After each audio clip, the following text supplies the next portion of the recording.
पिशाची, ब्रह्म की चंडाल, सीने की कठोर, जब से मैंने किला कर्नाटक को अंदर जन्म ली, मेरे भैया जी काशी से पंडित को मंगवाकर मेरी नाम कुमारी चंदा रखा। जब मैं 6 वर्ष की हो गई, आंगली पोखर कर किला कर्नाटक को अंदर मुझे टहलाना सिखाया। जब मैं 12 वर्ष की हुई, मेरे भैया भैंसासी और सिंहासी एक गेंदा फूल से मुझे ओजन करने लगे। लेकिन आज मेरी उम्र हो गई है 22 वर्ष की।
जैसे जनकपुर में राजा जनक जी ने प्रतिज्ञा ठाना कि जाओ वीर, जो योद्धा धनुष को तोड़ेगा वही सीता को 7 सुंबर रचाएगा। मेरे भैया ऐसा सिंह को परम है अमर सिंदूर द्वापत गंगना। ए आगे राजगीर यादव जी कटरथ निवासी, उनको तरफ से 101 रुपए की पुरस्कार है। मैं बाकी गौर सी लाख लक्ष्मी धन्यवाद। मैं कहती हूँ हे माँ दुर्गा, हे माँ कालिका, हे गणेश बाबा, तो बेटा जो हमारा बना के बाबा रखना तुम मैया,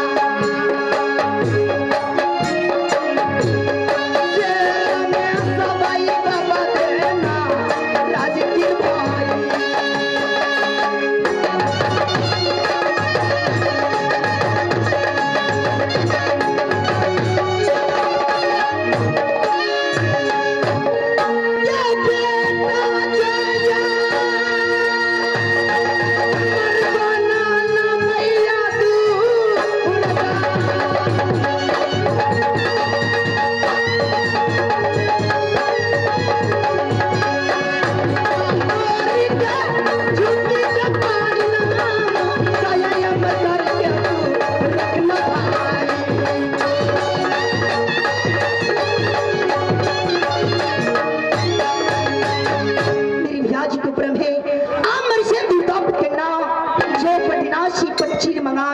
छोटी सी कुया है किला कर्नाटक में, जो खून से भरती तालाब, जो एक पेड़ है चंदन की किला कर्नाटक के अंदर, जो एक छाव में जो बिर काटे, जो सर काटे भैया भैंसा को, वो डोली कुमारी चंदा को कर्नाटक से ले जाती है। लेकिन मैं क्या करूं, ये कमाना कर रही थी दीदी क्या जहर मां, ये कमाना कर रही ये फसरी लगा, ये कमाना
जाती है। इस समय मैं माँ दुर्गा को याद करती हूँ, देखती हूँ माँ जगदम्बा मुझे दर्शन देती है या नहीं। माँ हेला पूजा कदम्मा सातों पहले के रूप रमा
हाँ बेटी, मैं तुझे किस लिए याद की हूँ और तुम्हें बाद में बताऊंगी।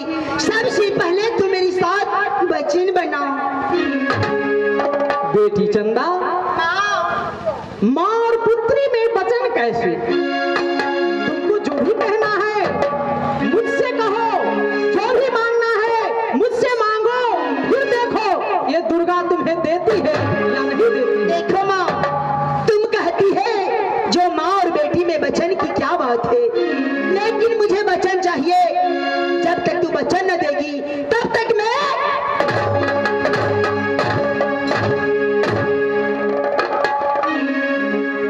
क्यों नहीं, मुझे वचन करना पड़ेगा तुम्हारे साथ, तब तुम कुछ कहोगी मुझसे। यही बात है, क्यों नहीं? तुम्हारी खुशी में हमारी खुशी है, भक्त खुश तो भगवान खुश, इसीलिए मैं तुम्हारी खुशी के लिए अवश्य मैं तुम्हें वचन देती हूँ कि तुम जो भी दुर्गा से मांगोगी वो तुम्हें मिलेगा।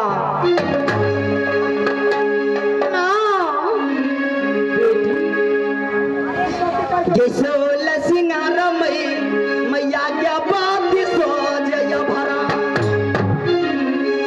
मैं 16 श्रृंगार 32 सफेद कर लेती हूँ, सब मैं अपनी चेहरा दर्पण में देखने जाती हूँ। माँ तो क्या होता है बेटी? हे ये कथा यही छोटा कैसा तोरा बिना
ये तुम्हारी उम्र अभी खाने की खेलने की उम्र है और तुम कह रही हो मेरे मांग में सिंदूर नहीं है।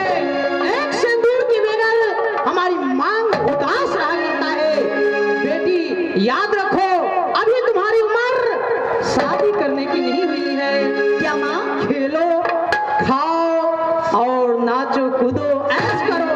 माँ मैं शादी करने लायक नहीं हूँ। बाबा हम ब्याह करे वाली छोरी नहीं छे। हमरा बुझाय दुर्गो माँ के आँख में मोतिया गेल छै। माँ हम हाथ के मनाती ये मैया हाथ बात माने। प्यारा बरज जाइए ये प्यारा जरूर जाए यम जवानी मैया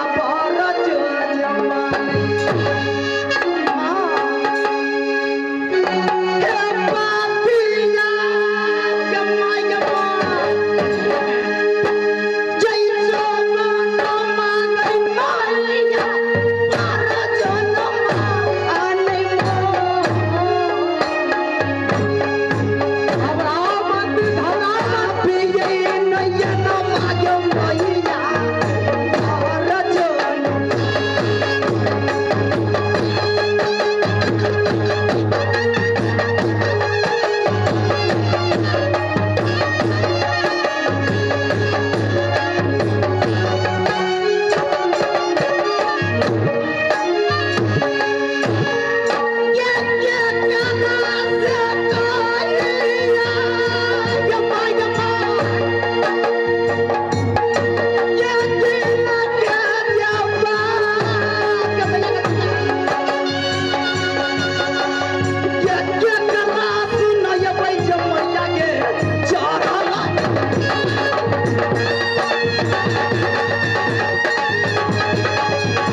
बेटी, माँ, मैं तुम्हें समझा रही हूँ, लेकिन हमें भी लग रहा है अब तुम मानने वाली नहीं। देखो माँ, अगर तू मुझे शादी ना कराएगी तो आज इसी नाती से मैं पूजा दूंगी और नाती से कभी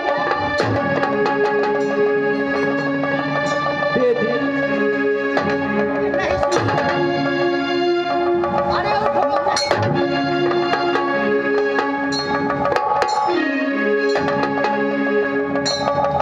चंदा, तुम रूठ चुकी हो और जो तुम कह रही हो मैं तुम्हारे साथ वचन की हूँ, मुझे पूरा तो करना ही पड़ेगा। लेकिन जो मेरा कर्तव्य था, जो एक माँ का कर्तव्य बनता है, वो मैं तुम्हें समझाई। लेकिन तुम जब नहीं मान रही हो तो मैं तुम्हें उपाय बताऊंगी। लेकिन तुम्हारी शादी होगी उसमें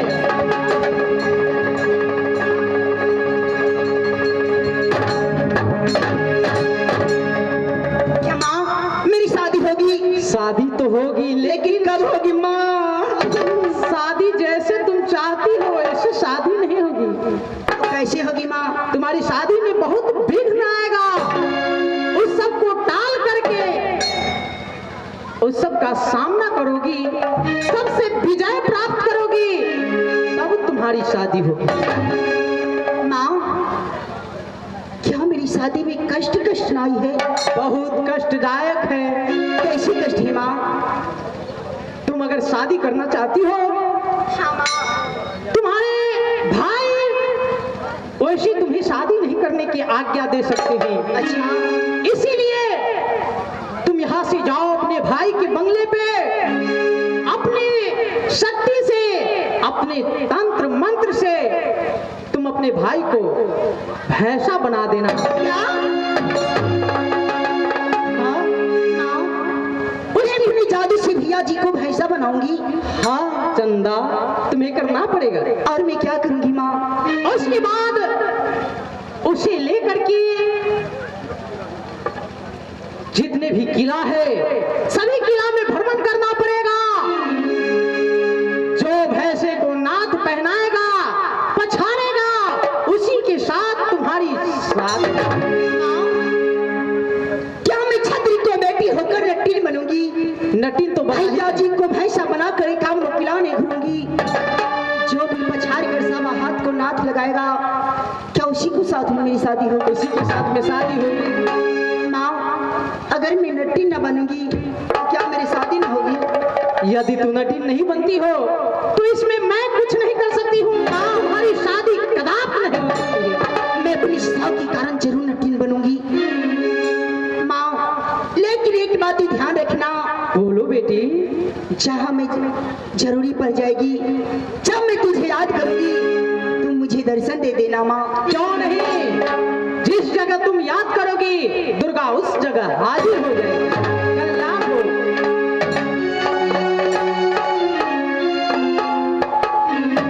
इस समय हम यहाँ से जा रहे भैया जी को पास।